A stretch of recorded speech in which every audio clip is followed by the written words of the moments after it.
Hello বন্ধুরা, শুভ সকাল। কেমন আছো তোমরা সবাই? আশা করি খুব ভালো আছো, খুব আনন্দে আছো। আমিও ভীষণ ভালো আছি। আর আমি সাথী ব্লগে অনেক অনেক ওয়েলকাম ও ভালোবাসা জানিয়ে শুরু করছি আজকের ভিডিও। আর আজকে কিন্তু ঘুম থেকে উঠেই ব্লগ শুরু করে দিয়েছি।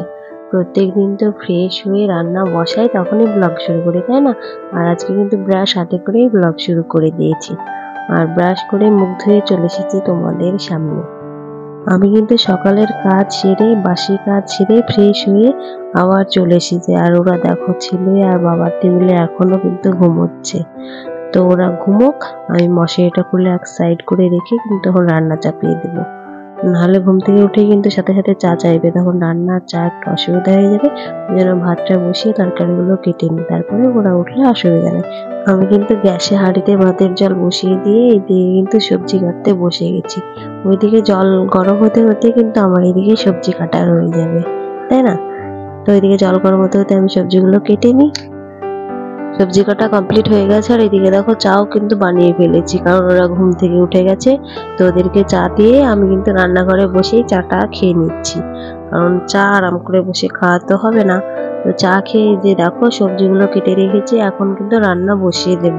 চা খেয়ে যে দেখো মাংস নিয়ে চলে এসেছে, মাংস কিন্তু আমি রান্নাও চাপিয়ে দিয়েছি। তো ভালোভাবে কষিয়ে রান্না করে নেব। আর আজকে মাংস আর সবজি হবে, ব্যাস, আর কিছু না।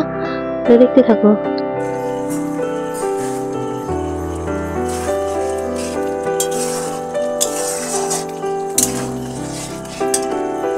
তো রান্নাবান্না কমপ্লিট হয়ে গেছে, বাদ বাকি কাজও কমপ্লিট হয়ে গেছে। আর এই যে দেখো, একটা অর্ডার করেছিলাম এক সপ্তাহ আগে, তো আজকে এসেছে। আর আমার ছেলে ফোন দেখছিল, তখনই ডেলিভারি বয় ফোন করেছে। আর বাবু বলছে, মা আমি আনতে যাব আর আমি কিন্তু আজকে পার্সেলটা খুলবো, ঠিক আছে? ও তাই বলছে। তো আমারও কিন্তু ভীষণ পার্সেল গিফট প্যাকিং খুলতে ভালো লাগে। তো তোমাদের কেমন লাগে অবশ্যই জানিও। তা আমি বলছি ঠিক আছে তুমি খোলো। তো ও কিন্তু এনে দেখো, ও কিন্তু খুলতে বসে গেছে। আমারও যতটা ভালো লাগে এগুলো খুলতে, ওরও কিন্তু এগুলো খুলতে বেশ ভালো লাগে। তো সেলফি স্টিকটা কিন্তু বেশ ভালোই এসেছে। তা আমি বাবুকে বলছি রিভিউ দাও, ও কিন্তু খুলছে, কিন্তু দেখো আমি ক্যামেরা করছি বলে কিন্তু একবারও ক্যামেরার দিকে তাকাচ্ছে না। তা আমি বলছি বাবুকে তাকাও ক্যামেরার দিকে, তাকিয়ে রিভিউ দাও কেমন হয়েছে। তো দেখো কতটা লজ্জা পাচ্ছে। তো ছেলেকে খাইয়ে স্নান করে রেডি করিয়ে ওকে কিন্তু স্কুলে দিয়ে এসেছি। আর আমি এই সবে মাত্র স্নান করে উঠলাম। তো স্নান করে প্রত্যেকটা মেয়ের যেটা কাজ, আমারও সেটাই কাজ। আয়নার সামনে মাথা আছড়িয়ে সিঁদুর পড়া, তো সেটাই করছি এখন।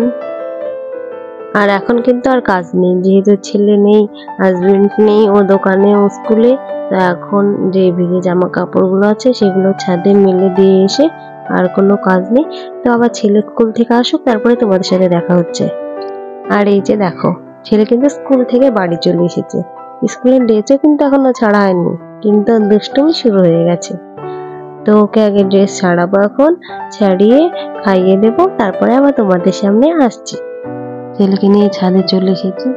তো যে ভিজে জামা কাপড়গুলো মেলে দিয়েছিলাম সেগুলো সব শুকিয়ে গেছে, ওগুলো নিয়ে এখন নিচে যাবো।